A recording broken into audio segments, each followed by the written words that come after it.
성도 여러분, 구독자 여러분 반갑습니다. 오늘 도입한 본문 말씀은 사도행전 1장 1절부터 5절까지 말씀이 되겠습니다. 오늘 전부 제목은 지난주에 이어서 성령이 있는 목사와 성령이 없는 목사 후편으로 또 여러분들에게 말씀을 전가하겠습니다. 이 시간도 보혜사로 오신 성령께서 저희 입술을 주장하여 주셔서 진리의 말씀만 선포할 수 있도록 인도해 주실 것을 믿으면서 하나님의 말씀을 전하고자 합니다. 아멘. 자, 하나님의 말씀 오늘 본문을 봉독해 봅니다. 오늘 주신 본문은 사도행전 1장 1절부터 5절까지 말씀이 되겠습니다. 시작. 데오빌로여, 내가 먼저 선 글에는 무릇 예수의 행하시며 가르치시기를 시작하신부터 그의 택하신 사도들에게 성령으로 명하시고 성천하신 날까지의 일을 기억하였노라. 해 받으신 후에 또한 저희에게 확실한 많은 증거로 친히 사심을 나타내사 40일 동안 저희에게 보이시며 하나님 나라의 일을 말씀하시니라. 사도와 같이 모이사 저희에게 분부하여 가라사대 예루살렘을 떠나지 말고 내게 들은 바 아버지의 약속하신 것을 기다리라. 요한은 물로 세례를 베풀었으나 너희는 맨날이 못되어 성령으로 세례를 받으리라 하였느니라. 아멘. 사랑하는 성도 여러분, 구독자 여러분 반갑습니다. 오늘 주일날 선포되는 말씀은 지난주에 이어서 성령이 있는 목사와 성령이 없는 목사 후편으로 지난주 말씀과 연결하여서 또 말씀을 전가하겠습니다. 성도 여러분, 이 사도행전의 저자는 누가라고 하는 예수님의 제자입니다. 그는 의사라는 직업을 가진 자로서 우리가 잘 알고 있습니다. 오늘 읽었던 사도행전뿐만 아니라 사복음서 중에 누가복음의 저자이기도 합니다. 그래서 누가복음과 사도행전은 자연스럽게 연결이 됩니다. 오늘 본문 1절에 보면 데오빌로라는 인물이 나오는데요. 누가복음 1장에 보면 데오빌로 각하에게 보내는 서신으로 시작이 됩니다. 이 데오빌로는 하나님의 친구라는 의미를 가진 이름으로 누가복음과 사도행전의 내용을 받아보는 수신자로 나옵니다. 그러니까 누가 사도가 데오빌로 그 각하에게 보낸 서신입니다. 이 데오빌로를 각하라고 부르는 것을 보니까 로마 제국의 높은 관직이 있었던 그런 인물로 추정이 됩니다. 누가는 데오빌로에게 기독교 신앙의 기원과 발전을 상세히 서술하여서 데오빌라 자신이 배운 기독교에 대한 것을 더 확실하게 알게 하려는 목적이 있는 것 같습니다. 어쨌든 오늘 제가 여러분들에게 전하고자 하는 것은 지난주에 이어서 오늘도 성령이 있는 목사와 성령이 없는 목사에 대한 후편으로 말씀을 전가하겠습니다. 조금 전에 누가복음과 사도행전의 저자는 의사인 누가라고 제가 말씀드렸습니다. 누가복음의 제일 마지막 장은 24장입니다. 36절을 보면 부활하신 예수님께서 제자들 앞에 나타나십니다. 그러니까 제자들이 놀라고 무서워하면서 그 보는 것을 영어로 생각하는지라 이렇게 돼 있어요. 이 말은 무슨 말인가 하면은 혹시 귀신이 아닌가 이렇게 생각했다는 거죠. 그런데 예수님의 모습은 실제 십자가에 올라가시기 전에 그 모습 그대로였습니다. 그게 38절에 나옵니다. 예수께서 가라사대 어찌하여 두려워하며 어찌하여 마음에 의심이 일어나느냐. 내 손과 내 발을 보고 나인 줄 알라. 또 나를 만져보라. 영은 살과 피가 없으되 너희 보는 바와 같이 나는 있느니라. 이 말씀을 하시고 손과 발을 보이시나 저희가 너무 기쁨으로 오히려 믿지 못하고 기히 여길 때에 이르시되 여기 무슨 먹을 것이 있느냐 하시니 구원 생선과 토막을 드림에 받아서 그 앞에서 잡수시더라 이렇게 기록되어 있어요. 그리고 이어서 예수님 자신이 왜 이 세상에 오셨는지 구약에 대한 것, 즉 하나님의 경륜에 대해서 말씀을 하십니다. 성도 여러분, 44절부터 읽어보겠습니다. 또 이르시되 내가 너희와 함께 있을 때에 너희에게 말한 바 곧 모세의 율법과 선지자의 글과 시편의 날을 가리켜 기록된 모든 것이 이루어져야 하리라 한 말이 이것이라 하시고, 이에 저희 마음을 열어 성경을 깨닫게 하시고, 또 이르시되 이같이 그리스도가 고난을 받고 제3일에 죽은 자 가운데서 살아날 것과 또 그의 이름으로 죄 사함을 얻게 하는 회개가 예루살렘으로부터 시작하여 모든 족속에게 전파될 것이 기록되었으니 너희는 이 모든 일의 증인이라. 볼지어다 내가 내 아버지의 약속하신 것을 너희에게 보내리니 너희는 위로부터 능력을 입히울 때까지 이 성에 유하라 하시니라. 이렇게 기록이 다 되어 있습니다. 성도 여러분, 제가 45절에 보니까 예수님께서 말씀하시기를 이에 저의 마음을 열어 성경을 깨닫게 하시고 라고 되어 있어요. 왜 예수님은 이 제자들의 마음을 열게 하시고 성경을 깨닫게 하시려고 말씀을 하실까요? 여러분, 그때까지 그 예수님의 제자들은 이 구약 성경이 무엇에 대해서 누구에 대해서 말하는지를 잘 몰랐어요. 그때까지만 해도 그렇습니다. 그게 앞절 44절에 나옵니다. 또 이르시되 내가 너희와 함께 있을 때에 너희에게 말한 바 곧 모세와 율법과 선지자의 글과 시편에 나를 가리켜 기록된 모든 것이 이루어져야 하리라 한 말이 이것이라. 다 그렇게 말씀하시잖아요. 구약에 있는 모든 내용이 예수님에게 딱 포인트가 딱 이렇게 초점에 맞춰져 있는 거예요. 우리는 그걸 알아야 돼요, 지금. 아멘. 그걸 모르는 분들이 참 많더라고요. 여러분, 사실 부활하신 예수님이 자기들 앞에 오셔서 함께 식사를 하면서도 이 성경이 무엇을 말하고 있는지 제자들은 잘 몰랐어요. 성도 여러분, 구독자 여러분, 지금 21세기를 살고 있는 이 시대에도 많은 이 기독교 교단이 많습니다. 그 교단의 노예에서 목사 안수를 받아서 작은 교회, 큰 교회, 대형 교회 혹은 해외에 나가서 선교를 하는 선교 목사라도 여러분, 성령 세례를 확실히 받지 않으면 이 성경 내용을 그냥 머리로만, 그냥 지식적으로만 알고 있다는 겁니다. 여기 나오잖아요. 모세의 율법과 선지자의 글과 시편에 기록된 모든 것이 이루어져야 되는데 그것이 하나님의 경륜으로서 창세기부터 요한계시록까지의 내용의 그 중심은 누가 있습니까? 바로 예수 그리스도, 그분이에요. 근데 그걸 깨닫지 못하는 거예요. 구약의 그 내용을 쭉 보면요, 부분 다 이렇게 되어 있습니다. 시작돼 가지고 딱 어디로 모이느냐? 바로 예수 그리스도, 그분에게 딱 연결이 되는 거예요, 지금.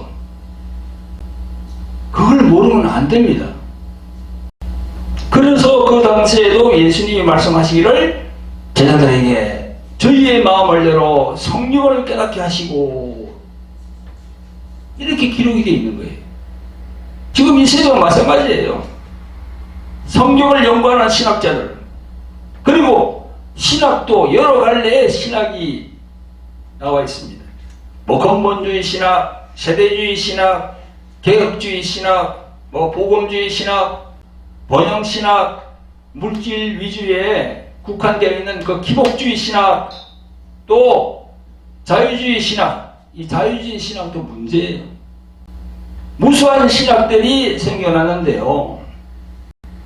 그런데 제일로 중요한 부분은 이 성경 자체, 이 바이블, 이 바이블이 무엇을 말하고 있는지, 그 중심에는 예수 그리스도가 다 있다는 것을 모르면은 신학을 해도 헛된 걸 쫓아가는 거예요. 저는 목사님, 장로님 많이 만나봤습니다. 이 성경이 뭘 말하는지에 대해서 확실한 그 포인트, 초점이 잡혀있지 않은 분들도 참 많더라고요. 참 안타깝습니다. 성도 여러분, 오늘 이 시간에 구약을 내용을 다 점거할 수 없습니다만은 구약에 있는 말씀 한 구절만 말씀을 드리겠습니다. 창세기 3장 15절에 이 구절을 우리는 원시복음이라고 합니다. 창세기 3장을 보면요, 아담과 하와가 여호와 하나님께서 그 먹지 말라는 그 명령을 기억합니다. 선악을 알게 하는 나무의 실과를 먹지 말라고 했는데 그걸 불순종해서 먹습니다. 그래서 여기에 저주가 임하는 거예요. 여호와 하나님의 저주가 임하는데 제일 먼저는 뱀입니다. 그 뱀은 뭡니까? 마귀예요.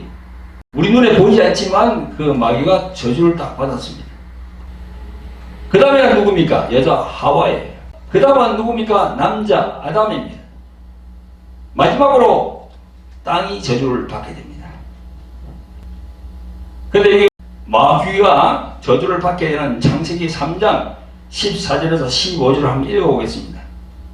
여호와 하나님이 뱀에게 이르시되 내가 이렇게 하였으니 내가 모든 육축과 들의 모든 짐승보다 더욱 저주를 받아 배로 다니고 종신토록 흙을 먹을지니라. 이렇게 되어 있습니다. 여기에서 이 뱀은 마귀를 의미합니다. 이 뱀은 배로 다니고 종신토록 흙을 먹는다라고 하셨는데 이 말씀은 정말 영적인 상징적인 말씀이에요. 성경에서의 뱀, 용 이런 것들은 영적으로 사단 혹은 마귀를 의미하는데, 여러분 뱀이 지상에서 우리가 볼 때 배로 다니는 건 맞아요. 맞는데 여기서 흙을 먹을지라 했는데 이 흙은 먹지 않습니다. 뱀이 절대 흙은 먹지 않아요. 근데 왜 흙을 먹을지라 이렇게 성경에 기록되어 있을까요? 이런 영적인 비유의 말씀, 인간과 세상을 지배한다는 그런 의미입니다. 우리들 인간이 어떻게 지음을 받았습니까? 바로 흙입니다. 창세기 2장 10절에 여호와 하나님이 흙으로 사람을 지으시고 생기를 그 코에 불어넣으시니 사람이 생명이 된지라. 생명이 된지라 요거는 요 번역이 조금 잘못되어 있는데 생명이 아니고요, 살아있는 혼, 살아있는 혼입니다. 영어 성경도 보면은 living soul이라고 되어 있어요. 사람이 살아있는 혼이 된지라, 이게 정확한 겁니다. 어쨌든 우리 인간의 육체의 재료는 흙 혹은 티끌입니다. 성경이 그렇게 나와 있으니까요. 따라서 태초의 인간 창조로부터 하나님께 범죄한 것은 사단 혹은 마귀라고 하는 그 영적 존재는 우리들 혼을 다 장악하고 하나님의 명령과 뜻을 불순종하게 한다는 겁니다. 지금 딱 그렇잖아요. 따라서 이 영적인 부분을 알게 된다면 종신토록 흙을 먹을지니라, 이 말씀은 마귀가 인간의 생각을 지배할 것이다. 생각을 지배할 것이다. 우리 인간을 볼 때 생각이 있고 마음이 있고 의지가 있잖아요. 그걸 우리 인격이라고 그러잖아요. 그걸 다른 말로 하면 혼이라고 그럽니다. 혼을 지배하는 거예요. 다 우리는 혼이 있습니다. 그래서 우리 혼은, 우리 인격은 누구로부터 지배를 받느냐에 따라서 달라지는 거예요.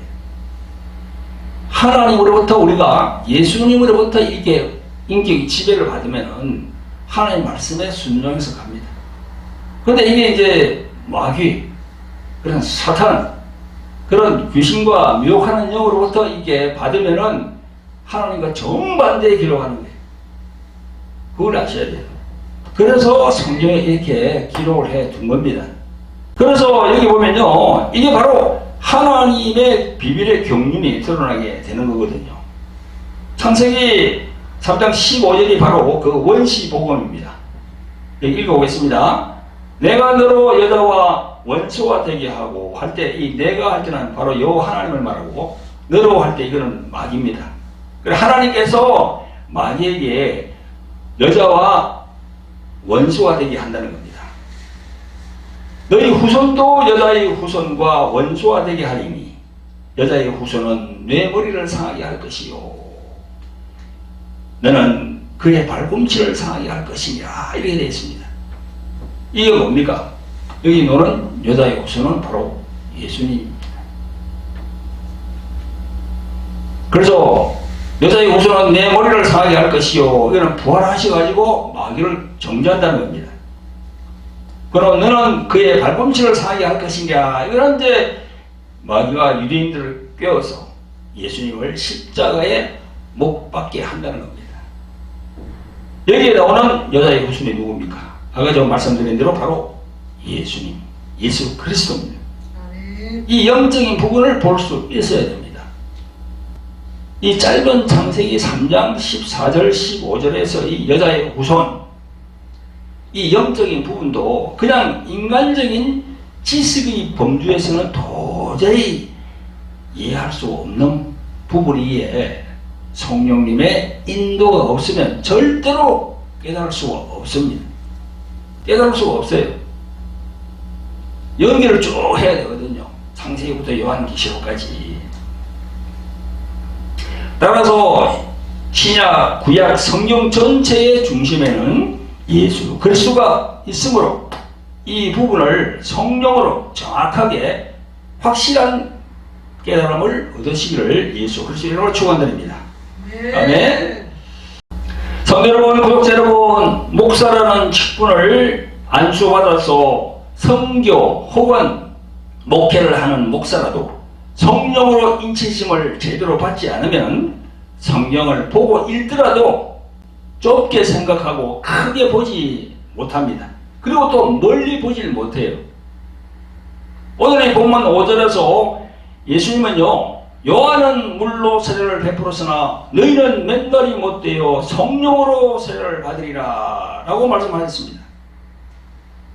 여러분, 이때까지 예수님의 제자들은 세례를 받기는 받았지만 그 세례는 요단강에서 세례 요한이 주는 그 물세례, 그만 받았어요. 세례 요한이 주는 세례는 회개하는 자에게 하나님이 아시는 바가 된다, 그런 뜻입니다. 아직은 성령 세례를 받지 않았기에 좁은 시각으로 보게 되는 거예요. 제자들이 크게 보지를 못해요. 저 넓게 보지를 못해요. 그것이 오늘 본문 6절에 제자들이 예수님께 질문하는 내용입니다. 저희가 모였을 때 예수께 묻자와 가로되 주께서 이스라엘 나라를 회복하심이 이때니까 라고 예수님에게 질문했습니다. 이것은 대단히 좁은 생각으로 예수님을 생각하고 예수님을 그 작은 이스라엘의 메시아로 오신 걸로 생각하는 거예요. 크게 보지 못해요. 성령을 제대로 받지 않으면 그 작은 이스라엘을 구원하러 오신 구세주로 예수님을 생각하는 거예요. 그 이상은 생각하지 못합니다. 여러분, 예수님은 어떤 분이십니까? 예수님은 하나님 자신입니다. 요한복음 1장 18절에서 증거하고 있습니다. 본래 하나님을 본 사람이 없으되 아버지 품속에 있는 독생하신 하나님이 나타내셨느니라. 바로 예수님은 하나님 본인이 본체. 여러분, 예수님은 그 작은 이스라엘 베들레헴에 오셨지만 그가 오신 곳은 그가 창조하신 이 땅, 곧 지구에 오신 거예요. 아멘.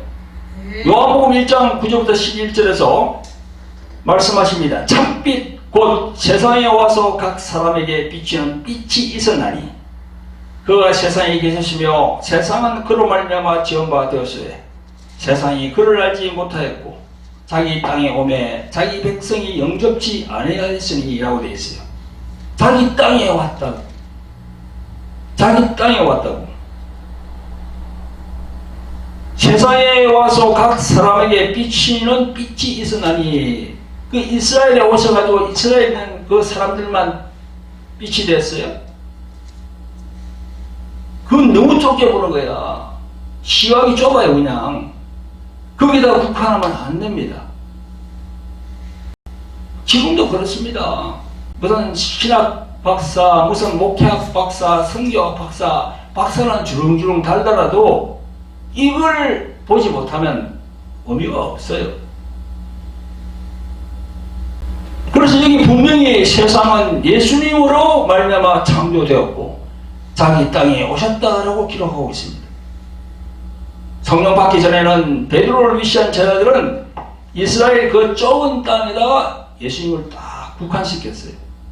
그러나 예수님은 십자가에 죽으시고 부활하신 후에 성천하신 다음에 예수님의 이름으로 오신 성령으로부터 이 성령 세례를 다 마가 다락방에서 받고 난 이후에는 예수님을 어떻게 보고 있습니까?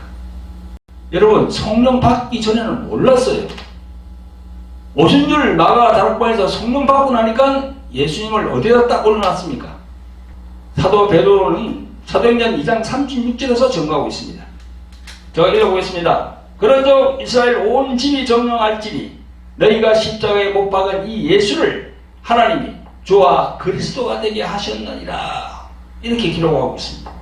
여기 보니까 단어가 예수, 또 하나님, 주, 또 그리스도 이게 나옵니다. 창조주 하나님께서 예수님을 이 세상에 5대양 6대주의 진정한 주가 되게 하셨다는 말씀입니다. 5대양 6대주, 온 지구 전체주, 십자가를 지시고 죽음을 경험하시고 부활하신 다음에 성천하셨기에 성령으로 이 세상에 오셔서 통치하신다는 그런 말씀입니다. 할렐루야. 아멘. 여러분, 석가, 공자, 마음의 시 주가 아니라 진정한 주는 바로 예수 그리스도 그분입니다. 할렐루야. 이렇게 전가리간 베드로 사도에게 그 많은 사람들이 말합니다. 37절에 저희가 이 말을 듣고 마음에 찔러 베드로와 다른 사도들에게 물어가로되 형제들아 우리가 어찌할꼬 하거늘 38절에 보니까 베드로가 가로되 회개하여 각각 예수 그리스도의 이름으로 세례를 받고 주의 사함을 얻으라. 그리하면 성령을 선물로 받으리니 이렇게 기록되어 있어요. 여기 예수 그리스도의 이름으로 세례를 받고 했잖아요. 이 세례를 많은 사람들이 물세례라고 얘기하더라고요. 아니에요. 내가 볼 때는 성령세례입니다. 성령세례. 예수 그리스도의 이름으로 성령세례를 받아야 돼. 확실하게 깨우치려면요 성령으로 세례를 받아야 됩니다. 그래서 이 말씀에 근거해서 이런 공식이 성립이 됩니다. 회개와 예수 그리스도의 이름으로 성령 세례를 받는 것을 사모하고 그렇게 되면 죄 사함을 받게 되고 그 다음은 성령을 선물로 받아서 성령께서 내 안에 내주하고 계시는 겁니다. 할렐루야. 이런 성경의 내용을 우리가 볼 때 그냥 교회에 나와서 신앙생활을 한다고 하면서 예수님을 믿습니다. 그 한마디 가지고는 안 된다는 겁니다. 또한 작은 교회, 큰 교회, 대형 교회를 다니는 목사가 강력한 성령 세례를 경험하지 않으면 신약 성경에서 예수님의 제자들과 같이 성령 받기 전에 세상적인 사람과 같이 행동한다는 겁니다. 이게 중요한 거예요. 겉으로는 목사, 장로, 권사지만 성령 세례를 제대로 안 받으면 세상 사람들과 똑같이 행동한다는 겁니다. 주일날 나와서 거룩하게 예배는 드리지만 교회를 떠나서는 세상 사람과 똑같이 하는 거예요. 이 생각이. 여러분, 요즘 2025년 3월 현재 이 대한민국의 개신교 목사들이 하나님 무서운 줄 모르고 행동하는 것을 여러분 다 봤을 겁니다. 하나님이 싫어하는 일은 다 하고 있어요. 하나님이 경멸하는 그런 짓도 서슴없이 하고 있습니다. 성도 여러분, 오늘 말씀 전거 제목이 뭡니까? 성령이 있는 목사와 성령이 없는 목사입니다. 이 제목처럼 겉으로는 명목상으로 목사라고 하면서 그 하는 짓들을 보면 성령이 없는 목사들이에요. 명분상으로 그럴듯하게 프레임을 이렇게 다 짜가지고 무슨 예국운동 한다고 하고 뭐 나라가 있어야 교회가 있다고 이렇게 하면서 뭐 목숨을 내어놓고 나라를 위해서 한다고 하지만 가만히 보면 그 뒤에 무엇이 있습니까? 돈이야, 돈. 여러 방송에서 다 그걸 취재해서 다 보도했습니다. 그 뒤에는 돈이야. 성경은요, 돈 사랑하면 안 된다고 했습니다. 돈을 사랑함이 일만하게 뿌리라고 했어요. 돈은 필요하지, 우리에게. 그러나 돈을 사랑하면 안 되는 거야. 돈에 몰입되면 안 되는 거야. 그 다음에는 뭡니까? 권력, 명예, 이런 것들이 뒤에 다 깔려있는 거예요. 그러니까 이게 세상 욕심이 가득한 정말 타락한 목사들입니다. 성령이 없는 사람들이. 그리고 또한 개신교의 신앙의 기초라고 할 수 있는 우상숭배, 무속, 무당, 점술 등을 철저히 우리는 배격하였는데 그 신앙 기조는 원동한 데 없고 뭐 거구 개신교가 정치 이념을 종교 영역에 올려서 예수님의 가르침은 안중에도 없어요. 오직 정치 이념의 교회를 끌어들여서 흑백 논리로 세상을 이분화시키고 분열과 대립의 한복판에 불행하기도 이 개신교가 있습니다. 참 안타깝습니다. 여러분, 이런 성령이 없는 목사들의 그런 하는 행동, 그런 것들, 또 뭐 거기에 속아서 도원되는 그 목사들, 또 그게 교인들, 그런 사람들이 올리는 기도를 하나님 받으시겠습니까? 하나님께서 응답하시겠어요? 시체말로 어린 방불이치도 없습니다. 기도가 상달이 안 됩니다. 오히려 불순종의 죄만 그 목사들뿐만 아니라 거기에 함께 가는 사람들에게도 다 하나씩 쌓이게 되는 거예요. 정신 차려야 됩니다. 우리 사모님은 우리 기독교 목사들, 또 뭣도 모르고 그렇게 동원되는 그런 많은 신자들, 그런 사람들의 죄를 용서해달라고 기도할 때마다 중보기도합니다. 죄를 용서해달라고. 이 방송을 보시는 분들 중에 그런 타락한 종교인들 집회에 교인들을 나가라고 독려하는 목사가 있습니까? 또는 동원되는 교인들이 있습니까? 절대로 하나님의 마음을 아프게 해서는 안 됩니다. 하루속히 통해 자복하고 회개하고 제자리로 돌아가서 성령 안에서 정말 골방에서 나라와 민족, 그리고 우리 이 대한민국 개신교 교회를 위해서 중보기도 하시기를 예수 그리스도의 이름으로 축원드립니다. 아멘. 성도 여러분, 구독자 여러분, 여러분도 익히 아시는 바와 같이 요한계시록 2장 3장에 보면 7 교회가 나옵니다. 그 7 교회에 대한 경고의 말씀 말미에 뭐라고 되어 있냐면요, 귀 있는 자는 성령이 교회들에게 하시는 말씀을 들을지어다. 들을지어다. 계속 그렇게 말씀하십니다. 여러분 한 성경을 보시는 분들 한번 읽어보세요. 다 그렇게 나와 있어요. 귀 있는 자는 성령이 교회들에게 하시는 말씀을 들을지어다. 다 우리 귀가 있잖아요. 귀가 있잖아요. 이 귀가 있는데 왜 성령의 음성을 못 듣습니까? 성령의 음성을 듣고 영분별을 잘해서 바로 설 때입니다.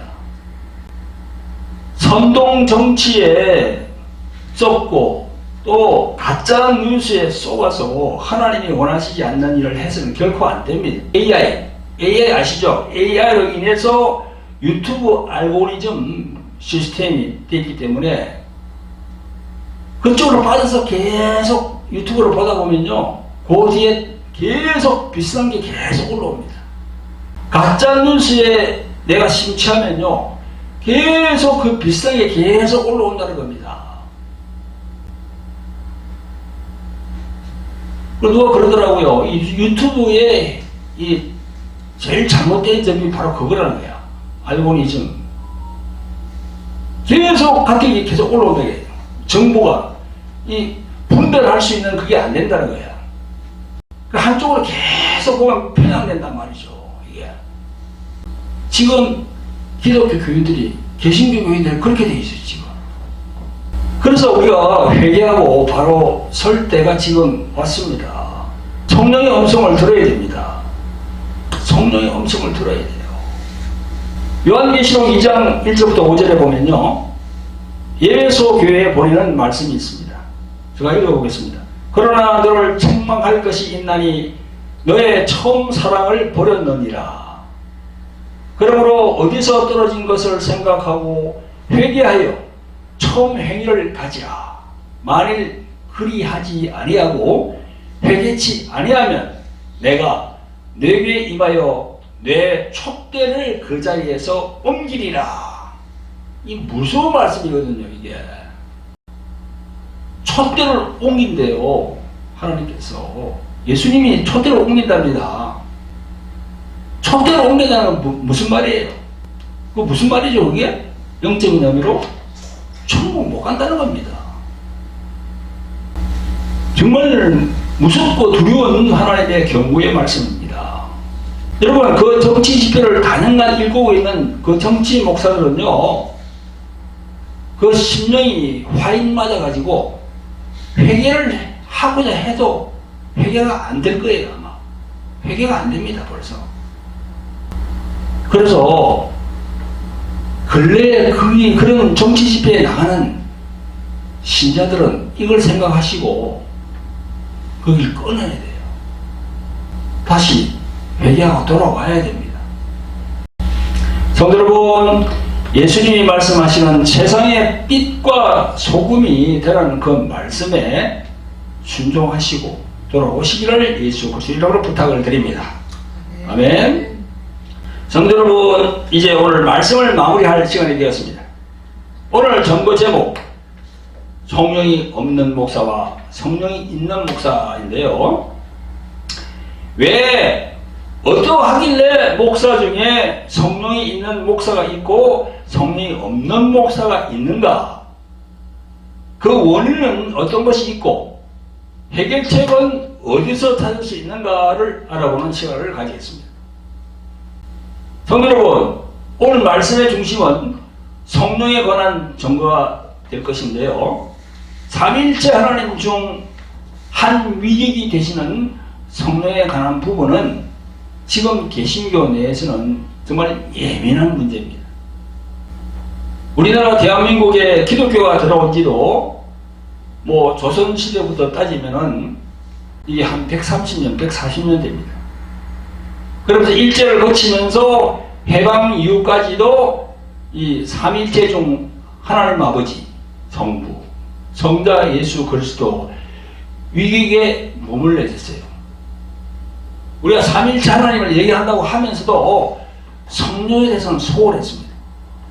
바로 하나님 아버지, 구약의 여호와 하나님이죠. 또 예수님, 이 부분은 아주 밝았어요. 근데 성령에 대해서는 좀 약간 좀 그런 부분이 있습니다. 근데 1950년대 후반부터 오순절 바람이 불고 순복음 교회의 열풍이 불면서 이 성령에 대한 부분이 조명이 되기 시작했습니다. 성령에 대한 신학적인 문제는 지금도 논란이 많다고 합니다. 여기까지만 제가 말씀드리겠습니다. 첫째는 물 세례와 성령 세례가 나오는데 성경에 그게 물 세례와 성령 세례는 분명히 다르다는 겁니다. 여러분, 교회에서 주는 의식 중에 물 세례가 있습니다.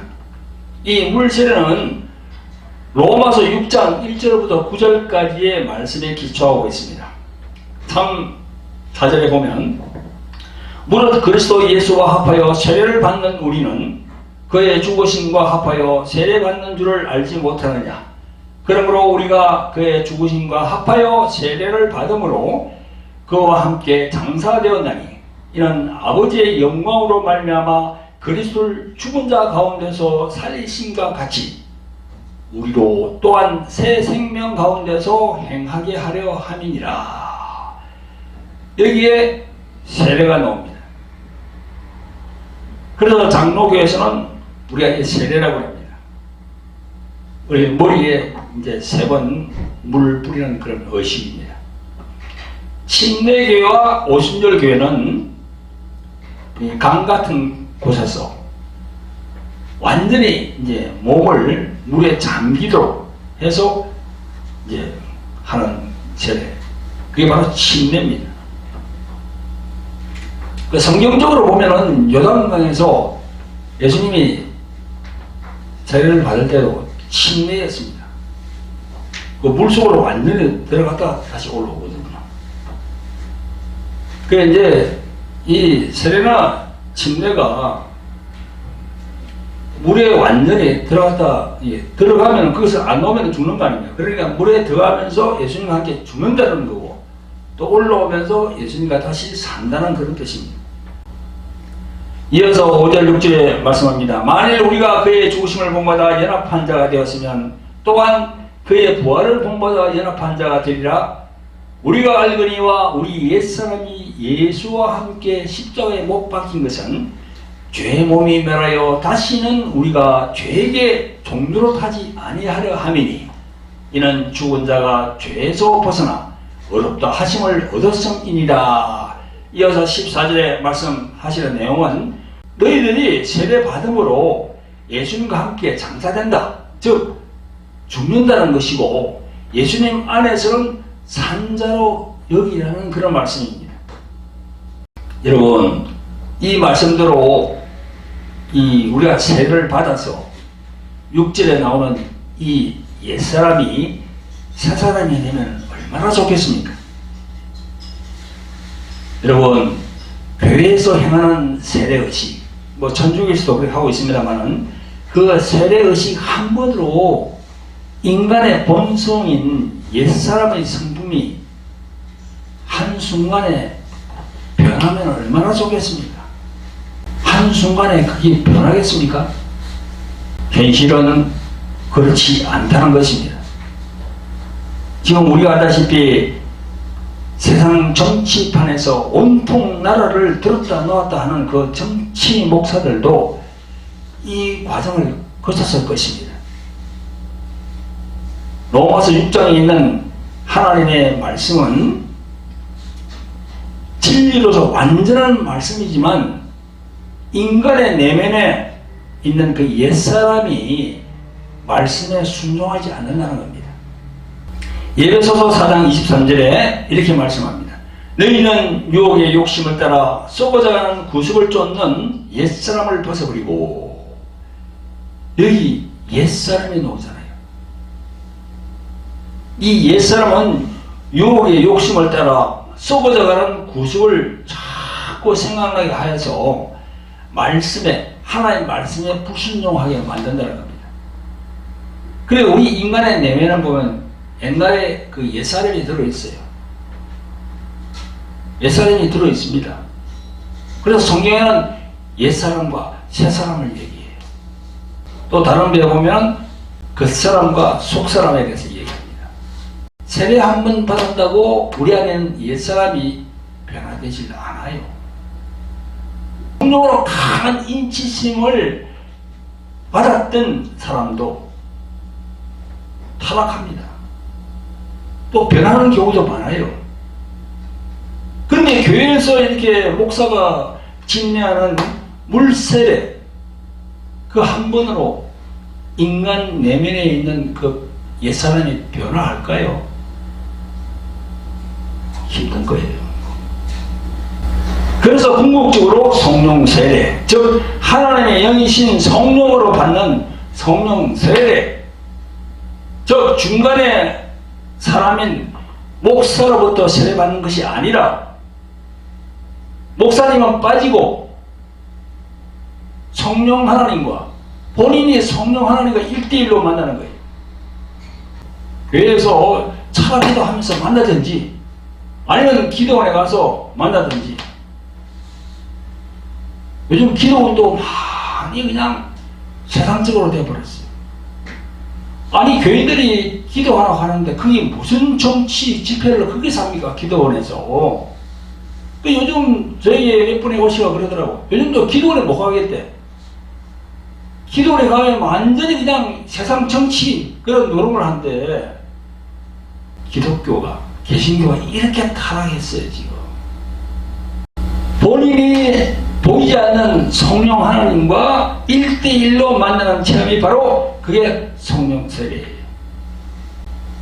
그게 바로 마태복음 3장 11절에 세례 요한이 전한 말씀에 나옵니다.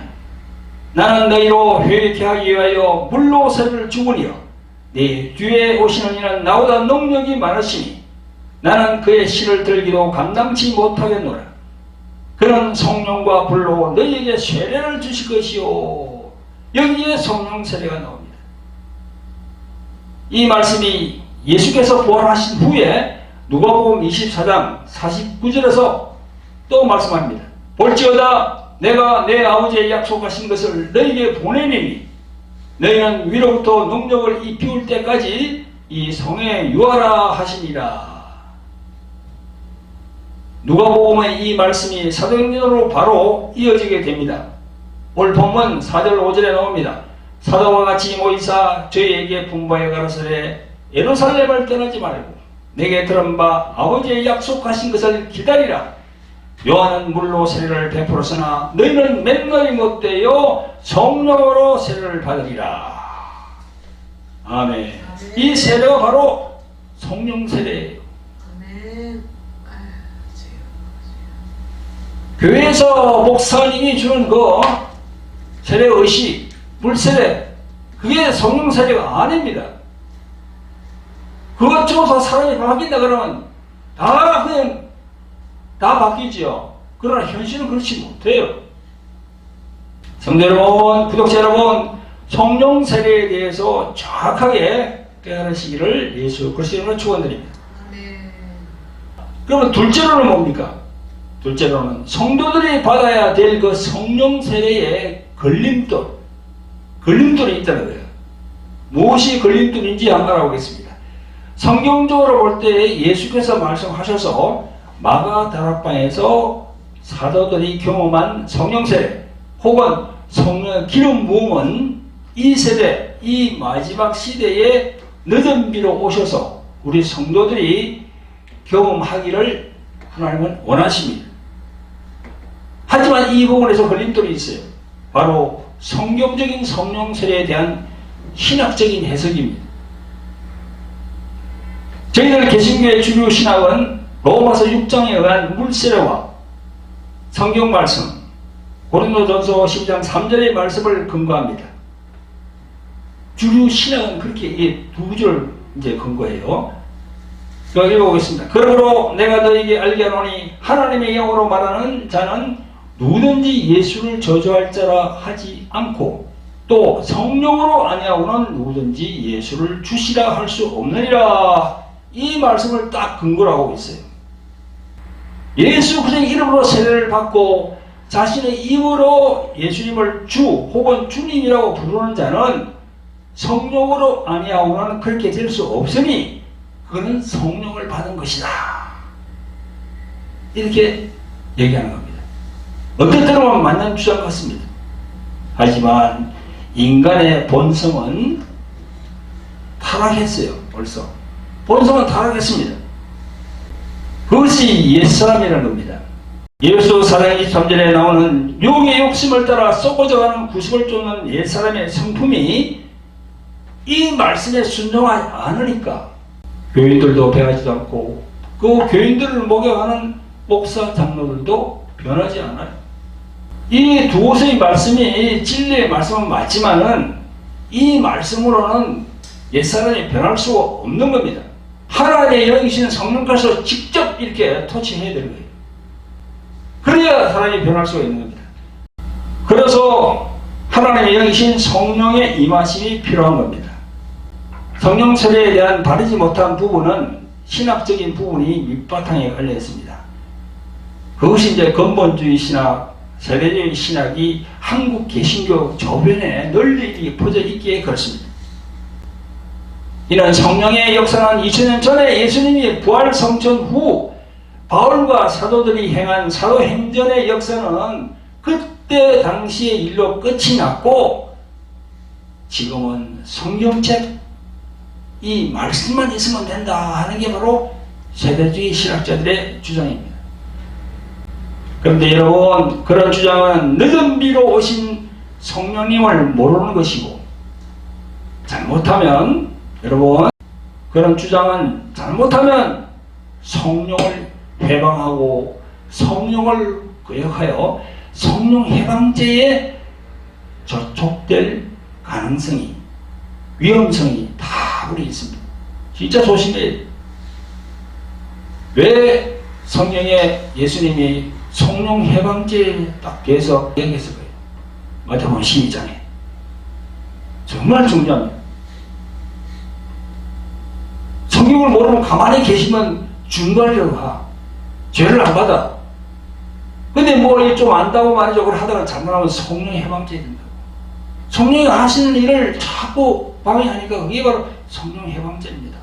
그 무슨 죄예요? 네. 이러한 개신교 내의 세대주의 신학의 기류는요, 지금 신학교에서도 그대로 가르치고 있어요. 저도 신학을 몇십 년 전에 했는데 그때도 다 이렇게 교수들하고 가르치더라고. 그냥 우리는 뭐 그냥 학점 받기 위해서는 이제 필기해야 되니까. 근데 성경을 보면 그게 아니거든. 성경을 읽어보면요, 사도행전 19장 1절부터 7절에 바울이 아볼로가 담임하는 에베소 교회에 갔을 때 바울이 뭐라고 했습니까? 너희들이 예수를 믿을 때 성령을 받았느냐 물어봤습니다. 근데 거기 있는 사람들이 성령이 있음도 듣지 못했다고 그렇게 말하고 있어요. 자기들은 요한의 세만 받았다고 하고 있어요. 그때 이제 사도 바울이 예수의 이름으로 성령이 임하도록 안수하니까 표적이 나타나고 방언도 했다고 그렇게 기록되고 있습니다. 여러분, 이 시대, 이 마지막 시대에 늦은 비로 오시는 그 성령, 그분의 성령 세례를 개개인이 다 받아야 됩니다.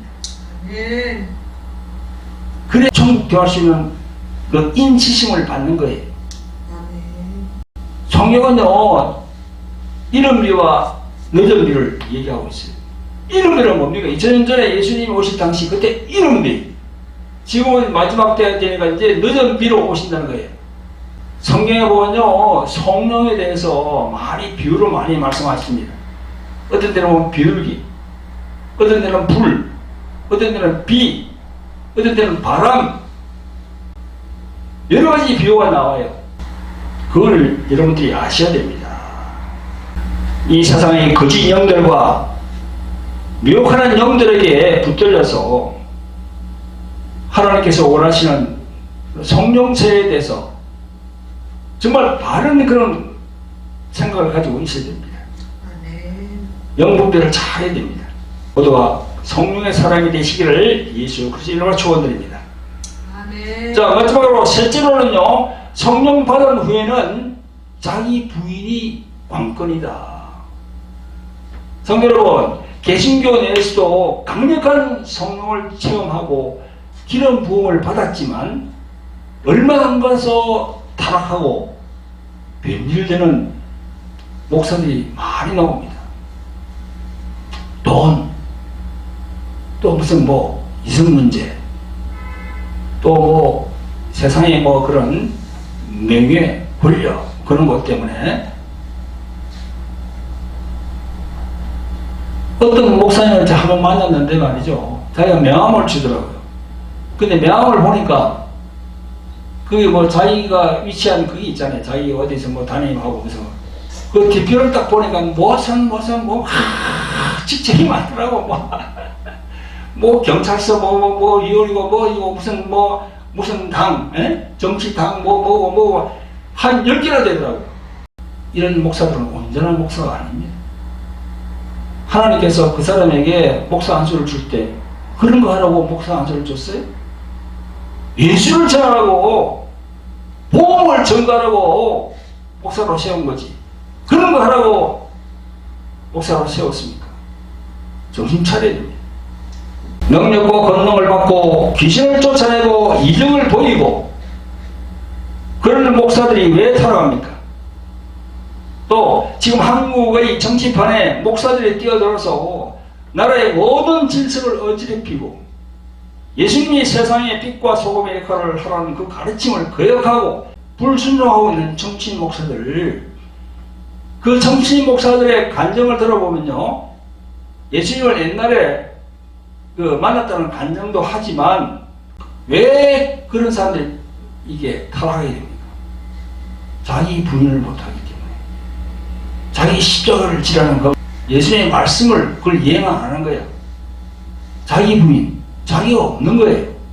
사도 바울처럼 내가 그리스도와 함께 십자가에 못 박혔나니 자기는 없어. 목사가 자기를 내세우면 그때부터 타락하게 되어 있습니다.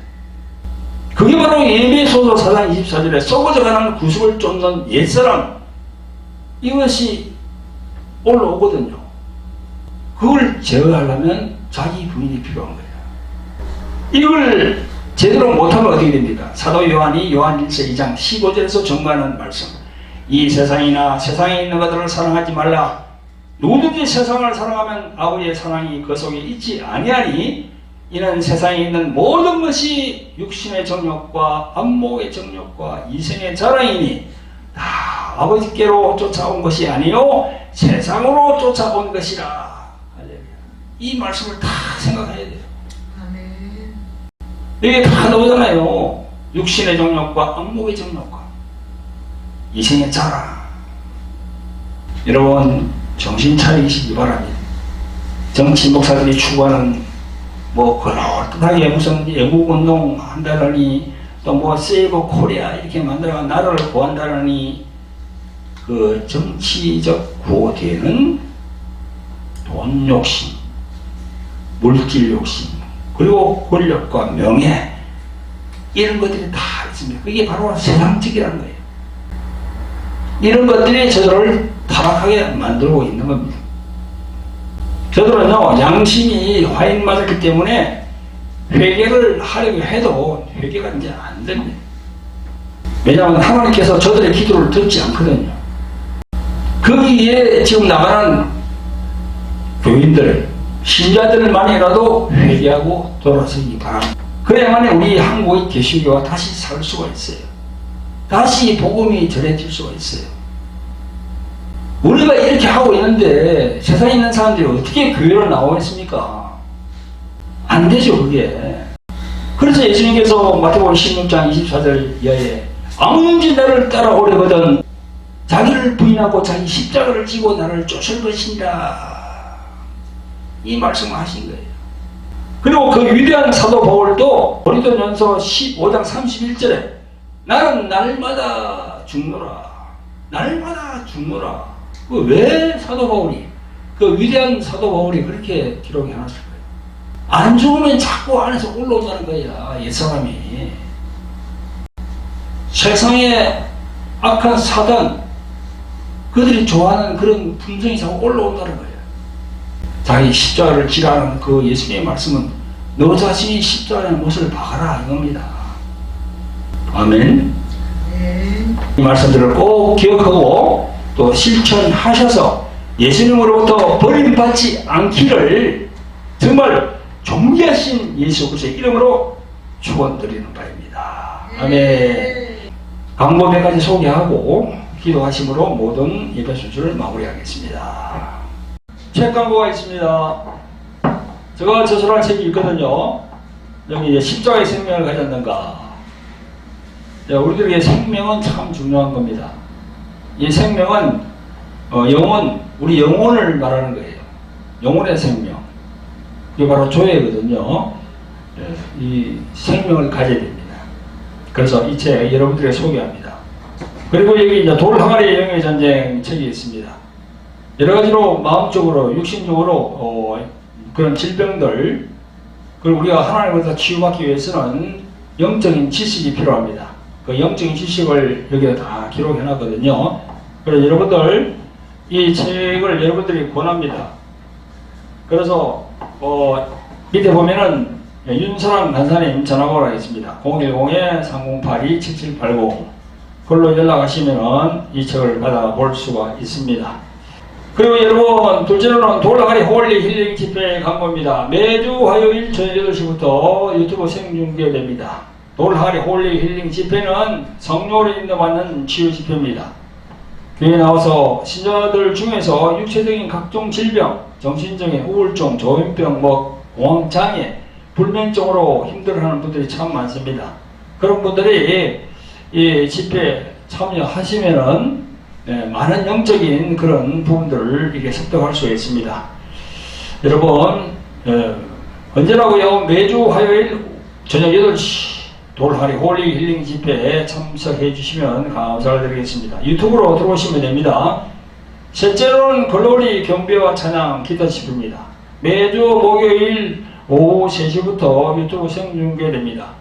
하나님께 경배와 찬양 올리시기를 사모하는 분들 참여하시길 바랍니다. 교회로 오실 분들은요, 부천시 원미구 신곡 이동에 있습니다. 전화로 연락하시면 저희들이 약도를 보내드리도록 하겠습니다. 그리고 이제 마지막 안내입니다. 동남아 선교 후원 안내입니다. 저희들이 동남아 선교를 하고 있습니다. 베트남, 그 다음에 필리핀, 캄보디아, 그 다음에 대만, 여러 군데를 다녀왔는데요. 앞으로 계속 저희들이 선교하기를 원합니다. 하나님의 종으로 선택받은 자들은요, 주 목적이 어디에 둬야 됩니까? 영혼 구령입니다. 영혼 구령이에요. 복음을 전파하는, 그 복음이 뭡니까? 바로 예수님을 알리는 거거든요. 그래서 그렇게 하기 위해서는 또 여러 가지 물질이 필요합니다. 부자로 여러분들이 성심성의껏 이렇게 성령으로 인도받아서 이렇게 해주시면은 저희들도 합심하여서 또 선한 일을 이룰 수 있도록 그렇게 하겠습니다. 여러분 부탁을 드립니다. 그리고 구독 안내, 돌항아리 TV, 주 에베네셀 교회 TV 유튜브 구독, 좋아요 해주시고 알람 설정도 해주시면 감사를 드리겠습니다. 네, 기도함으로 모든 순서를 마치도록 하겠습니다. 감사합니다. 자비롭고 긍휼히 많으신 아버지 하나님, 겨우 복된 주의를 허락하셔서 예배드리게 하심을 감사를 드립니다. 오늘은 전주와 연결해서 성령이 있는 목사와 성령이 없는 목사 후편으로 말씀을 전거하였습니다. 이 마지막 시대에 말씀은 홍수같이 쏟아져 나오지만 말씀을 보존해 주시고 말씀되게 해주시는 성령님을 홀대하고 있는 실정입니다. 오늘 이 말씀을 통해서 하나님의 영이신 성령님을 더 사모하고 추구할 수 있도록 성령님 역사하여 주시옵소서. 우리를 죄에서 구원시키신 예수 그리스도의 이름으로 감사하며 기도합니다. 아멘.